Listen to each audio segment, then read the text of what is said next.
Yes, tayo magluluto uli. Parati na lang nagluluto ang vlog kasi yun naman po ang talaga kong ginagawa sa buhay. Buhay talaga.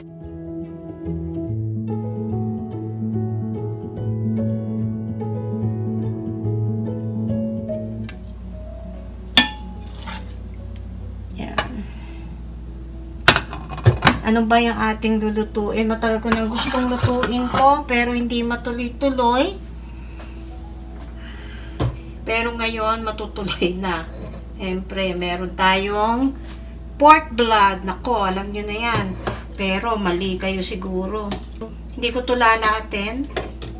Tingnan natin. Meron akong miswa. Nako, ano kayang lulutuin niya? Yung iba alam na yan. Okay, so actually yung sanang magluto or mag-vlog ngayon dahil medyo masama ang pakiramdam ko, pero hindi naman ako laging nagluluto nito. Baka mamaya, 'di ba, magluluto ako tapos sayang i-vlog na rin. Pag napagod ako, mas mapagod pala ako ay hindi na ako magsasalita at ano ko na lang. Ay, nakalimutan ko luya. Ay, sorry. Dapat maraming luya. Wait. Ihalo ko na yung luya dito. Dapat naon na to. Pero, okay lang.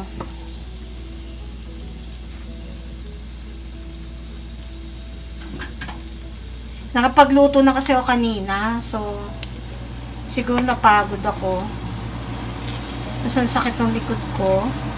Nagpalagay na ako ng pampahid kay Mister. Ano ba yung pinampahid ko? Yun, yung avocado seed na nilagyan ng alcohol. We use 90% alcohol. At pinatagal siya ng mga 3 days bago ginamit. Kasi marami nagsasabi maganda nun. Ay, yung biyanang ko nga eh. Shout out sa biyanang ko. Nilalagay pa daw ng efficacent oil or baby oil. Ako hindi na. Okay na yon. Ang bango din kasi ng alcohol. Tsaka yun kasi yung karamihan na napanood ko sa YouTube. So, hindi na ako naglagay ng iba. Kalagay na natin ang ay, nakalimutan ko. Ayan na naman ako. Nakalimutan ko naman. Lalagay ko muna sa side to kasi first, I have to stir fry the liver. This is pork liver.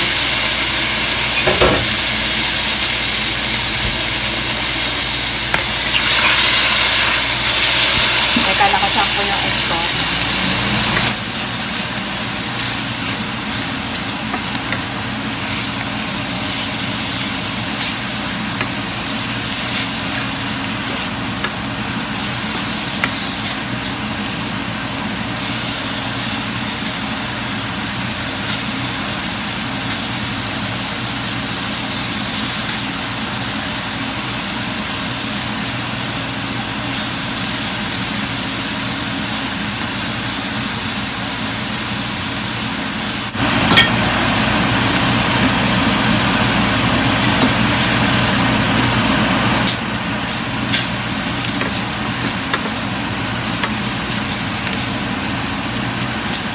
Set aside muna natin 100% cook ang liver, ha?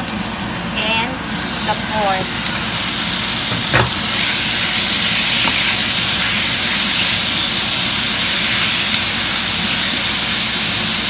Yung pork, ito ay pork shoulder. Ganito yung slice na ginawa ko. So, depende sa inyo.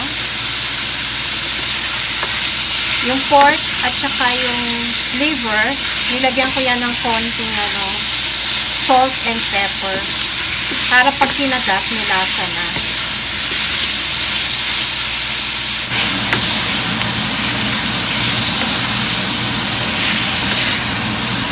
Then, let's add water.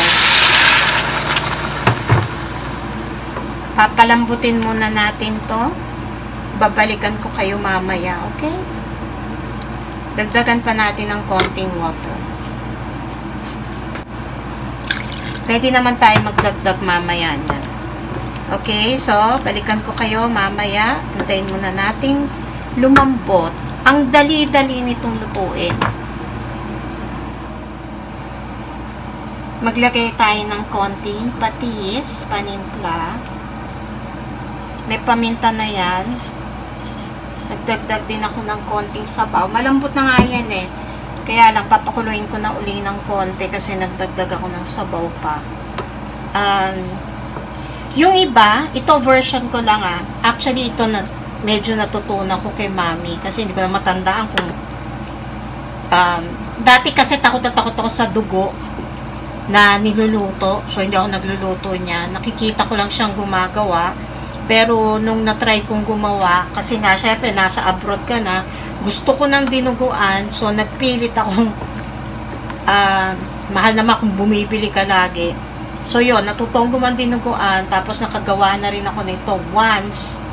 So, ito yung pangalawa dito sa Canada. Okay? Yung iba, gumagamit ng pork belly, okay din yon. Yung iba, ayaw ng liver, okay din yon. Tapos, yung iba, naglalagay po ng dahon ng sili at siling panigang. Wala po ako nun. So, ilalagay ko muna itong liver kasi hindi pa to fully cooked.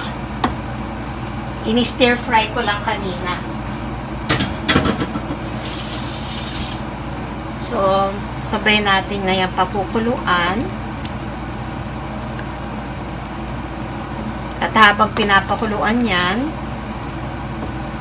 lagay na natin itong dugo. Pero actually hanggang ngayon medyo naano ako sa dugo, kaya lang talagang no choice, di ba? Ayokong ilahat to.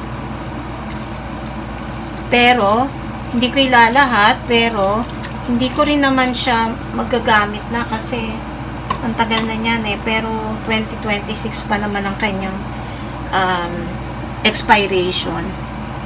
So, antayin natin kumulo yan. Haluin lang natin ng slight.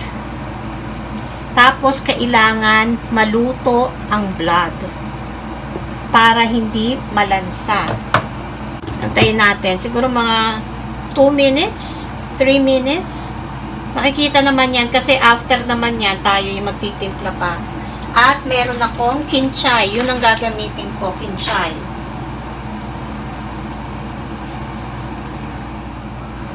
Ayan. Kaya hindi ko masyadong inaano. Gusto ko yung medyo nakikita niyo yung tekatin ako.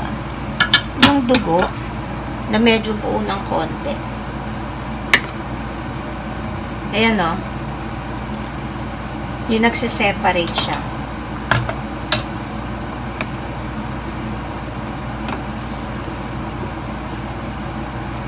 Yung iba nga gumagamit pa ng ibang part ng pork. Hindi ko ang tawag dun eh. Makakalimutin na mami ko. Hindi naman basta matanong yan.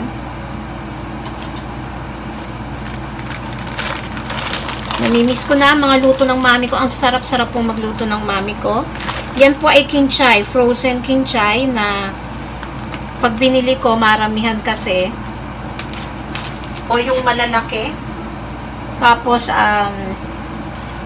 ini-slice ko, tapos fini-freezer ko na lang. Ay, lagyan na natin ng miswa. Huwag naman sobrang dami ng miswa kasi lalapot naman ang gusto. Tama na kaya. Okay.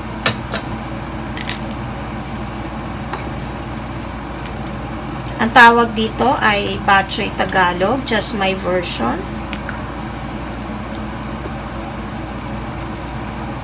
Pwede pa siguro lagyan konti. Kaya na kasi ano pa naman to na, ano yun? Maglalapot pa siya. Hinaan ko lang ng konti to, ha?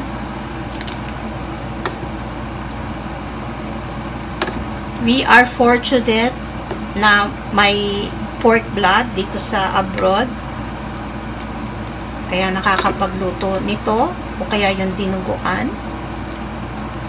Iyon. So, titikman natin. Luto na yan siguro yung blood. kulang pa ng timpla. Pero, halos yan na yan. Okay, so kung may siling panigang, ilagyan nyo. Matabang pa. Okay na yung alat, pero matabang sa linamnam. So, alam nyo na, kailangan ng mga... Alam ko din nga, ang mami ko naman gumagamit na ng mga veggie. Yan naman ang uso dati. So, magic sarap tayo ng konti. Para meron naman siyang linamnam. Alat is okay. Yun lang po. So, this is my version of bok choy Tagalog. Sarap nito sa kanin. Promise. So, ayan na ang aking bok choy Tagalog. Yan. Masarap to. Masarap sa kanin. Thank you for watching po. Salamat sa mga support.